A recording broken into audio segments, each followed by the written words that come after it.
তো hello friends, good morning. তো আজ আমরা বেরিয়ে পড়েছি একটা পিকনিকের উদ্দেশ্যে। তো চলো, রাস্তায় যাচ্ছি।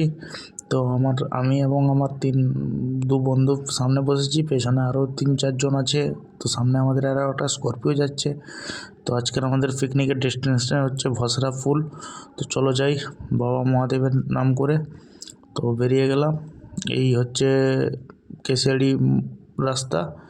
তো পুরো মর্নিংয়ের রাস্তা, ফাঁকা রাস্তা। তো চলো ভসরার দিকে এগিয়ে যাই। আজকে সবাই একটু এনজয়মেন্ট হবে। তো যাই, চলো। Waiting for this time to begin. We ain't getting any older. I kinda feel a little younger. তো ফাইনালি আমরা ভসরা পুলের কাছে পৌঁছে গেছি। তো দেখে নাও, এই হচ্ছে আমাদের সেই ভসরার পুল, মানে যেটা জঙ্গলকন্যা সেতু নামে পরিচিত। মানে সকাল আর ওয়েদার খুব সুন্দর লাগছে। তো পুলটা থেকে উপর থেকে নিচের দিকে তাকাতেও মানে কিছুই দেখা যাচ্ছে না, চারিদিকেই কুয়াশা। তো পুলটা অনেক বড়, প্রায় 2 থেকে 2.5 কিলোমিটারের পুল হবে। তো আরও পিকনিক করতে যারা এসছেন ওনারা দাঁড়িয়ে ছবি তুলছেন। তো রোদ্দুর হালকা হালকা বেরাচ্ছে। তো আমরা খুব এনজয়মেন্ট করতে করতেই যাচ্ছি পুলটার উপর দিয়ে। তো পুলটা থেকে নিচে নেমেই আমাদের ডেস্টিনেশন খোঁজা হবে, যে কোথায় পিকনিকের জন্য রান্নাবান্না হবে। তো চলো যাই। শীতের সকাল, খুব অ্যামেজিং ওয়েদার একটা। তো ফাইনালি আমরা পুলটা পার করে নিচে নেমে যাব। তো দেখে নাও গাইস, তো এই চলে এসছে আমাদের ডেস্টিনেশনের কাছে। এই হচ্ছে আমাদের ভসরার এই পার্ক।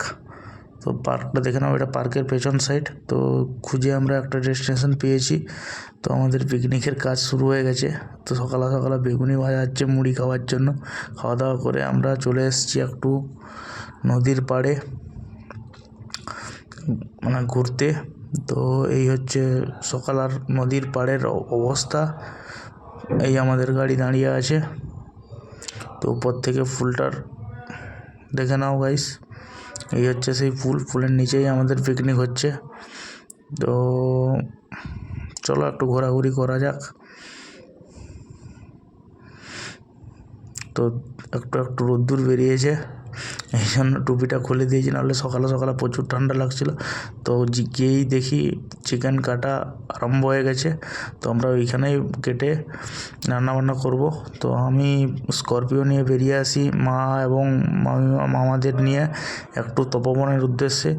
তো ফাইনালি আমি তপবনের দিকেই এগোচ্ছি স্করপিও নিয়ে। আমার পিক আপটা ওইখানেই আছে। তো আর বাকি সবাই ওইখানেই আছেন, পিকনিকের ব্যবস্থা করছেন। তো আমরা তপবনের দিকে একটু ফ্যামিলি নিয়ে বেরিয়ে এসেছি মানে ঘুরতে। তো চলো যাই। মানে জঙ্গলের মাঝখান দিয়ে রাস্তা। তো রাস্তা সরু, কিন্তু রাস্তাটা ভালো, এবং মানে দুদিকে শালের জঙ্গল। তো খুব গাড়ি চালাতেও মজা লাগছে, এবং ভিউটাও বহুত সুন্দর লাগছে। তো আজকের এই ওয়েদারে সঙ্গে একদম আর কিছু বলার নেই গাইস। তো চলো ফাইনালি আমরা তপবনের দিকে একটু এগাই।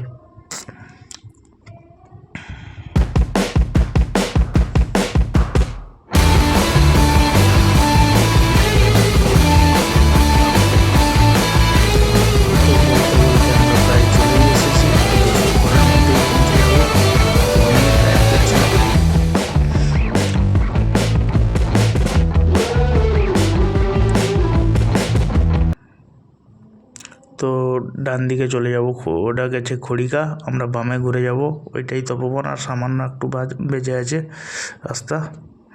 তো ফাইনালি আমরা তপবনে সেই মানে রাম সীতার মন্দিরেই পৌঁছে গেছি। তো এখানে অনেক কিছু দেখার আছে, মানে যেহেতু রাম সীতা আগে ছিলেন, তো ওনাদের ওই পুরানো স্মৃতি বলে এই জায়গাটা চেনে সবাই। তো এটা হচ্ছে বাল্মীকির যজ্ঞকুণ্ড। চলো ভেতরে যাই, দেখাই। এটা হচ্ছে লবকুশের মন্দির। তো এখানে বারোয়ারি আরও অনেক মূর্তি থাকে। তো সবাই ওইদিকে রান্না করছে কিছুজন এসে। এটা একটা পিকনিক স্পট, ছোটোখাটো হলেও।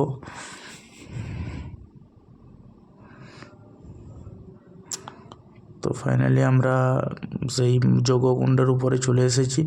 তো এখানে একটা প্রণাম করলাম এবং যজ্ঞকুণ্ডটা আপনাদের দেখাই।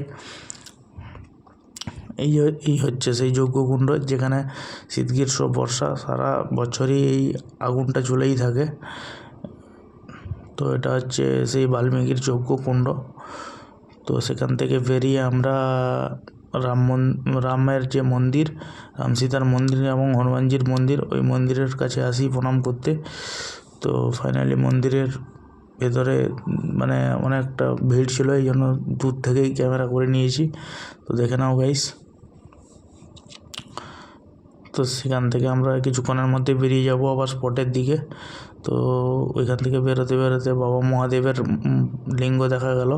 তো এই জন্য প্রণাম করে বেরিয়ে এলাম আমরা পিকনিক স্পটের দিকে। তো এই হচ্ছে পিকনিক স্পটের দিকে যাওয়ার রাস্তা। তো আমরা খড়িকা দিয়ে এসেছি। তো এসেই আমি একটু বোটিং করতে শুরু করে দিই। তো অ্যাডভেঞ্চার তো করতে হবে একটু, এই জন্য পুলের নিচে একটু সাইকেলিং করে নিচ্ছি। তো খুব মজা লাগছে। তো আপনাদের ভিডিও কেমন লাগলো অবশ্যই কমেন্ট করে জানাবেন, এবং ভালো লাগলে লাইক, শেয়ার অ্যান্ড ফলো, আর ইউটিউব থেকে দেখলে সাবস্ক্রাইব করে দেবেন। মিলছি।